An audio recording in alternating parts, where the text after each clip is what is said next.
দুপুরেই নামলো অন্ধকার। কলকাতা ও জেলায় জেলায় হলো তুমুল বৃষ্টি। আবহাওয়ার পূর্বাভাসে বলা হয়েছে আগামী 24 ঘন্টা দক্ষিণবঙ্গে বিক্ষিপ্তভাবে বৃষ্টি চলবে। আজ ও আগামীকাল ঝোড়ো হাওয়া দিতে পারে 30 থেকে 50 কিলোমিটার বেগে। সঙ্গে চলবে বিক্ষিপ্ত বৃষ্টি।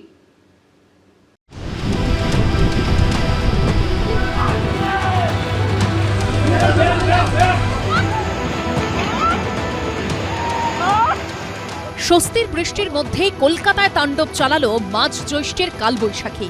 সেই সঙ্গে কলকাতা সহ জেলায় জেলায় হলো মুষলধারে বৃষ্টি। ঝড়ে উপড়ে পড়ল গাছ, লণ্ডভণ্ড হলো শহর থেকে জেলা।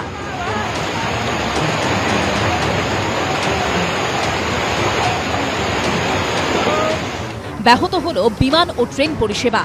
আলিপুর আবহাওয়া দপ্তর থেকে শুক্রবার দুপুরে দেওয়া পূর্বাভাসে বলা হয়, দুপুরেই কলকাতা, ২ পরগনা এবং পূর্ব মেদিনীপুরে বজ্রবিদ্যুৎ সহ প্রবল ঝড় বৃষ্টির সম্ভাবনা রয়েছে।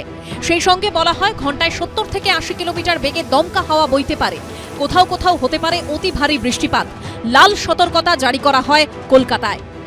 পূর্বাভাস মতো দুপুর ৩টে নাগাদ আছড়ে পড়ে কালবৈশাখী। এই মুহূর্তে আমরা টালা পার্কের পাশে রয়েছি। টালা পার্কের পাশে দেখতে পাচ্ছ এই সামনে যে গাছ রয়েছে সেই গাছ থেকে ভেঙে পড়েছে যে ডাল, মাঝ রাস্তায় সে ডাল ভেঙে পড়েছিল। সেই সময় গাড়ি কোনো না থাকলেও এখানে যানবাহন চলাচল বিঘ্নিত হয়। আবহাওয়ার পূর্বাভাসে বলা হয়েছে আগামী ২৪ ঘন্টা দক্ষিণবঙ্গে বিক্ষিপ্তভাবে বৃষ্টি চলবে। শনিবার ও রবিবার ৩০ থেকে ৫০ কিলোমিটার বেগে ঝোড়ো হাওয়া বইতে পারে। বেশি বৃষ্টি হতে পারে পশ্চিমের জেলাগুলিতে। রবিবার থেকে কমবে বৃষ্টির পরিমাণ। আগামীকাল ও বজ্রবিদ্যুৎ সহ বৃষ্টিপাত কিছু কিছু জেলায় হবে। তবে আজকে যেভাবে ঝড় বৃষ্টির পরিমাণটা বেশি ছিল সেই তুলনায় একটু কম থাকবে। আগামীকাল আমাদের ৪০ থেকে ৫০ কিলোমিটার পর্যন্ত কিছু কিছু জেলায় বজ্রবিদ্যুৎ সহ বৃষ্টিপাত, দমকা হওয়ার সম্ভাবনা বলা হয়েছে। আর ইস্ট ওয়েস্ট মেদিনীপুর, ঝাড়গ্রাম, পুরুলিয়া, বাঁকুড়া, পশ্চিম বর্ধমান, বীরভূম, মুর্শিদাবাদ এবং পূর্ব বর্ধমান। কলকাতাতে সম্ভাবনা কম, তবে কলকাতাতে হালকা বৃষ্টিপাতের সম্ভাবনা কিছুটা রয়েছে। আবহাওয়াবিদরা জানিয়েছেন ঝড় বৃষ্টির কারণে দক্ষিণবঙ্গের জেলাগুলিতে তাপমাত্রা কমবে। আগামী কয়েকদিনে ২ থেকে ৩ ডিগ্রি কমতে পারে তাপমাত্রা।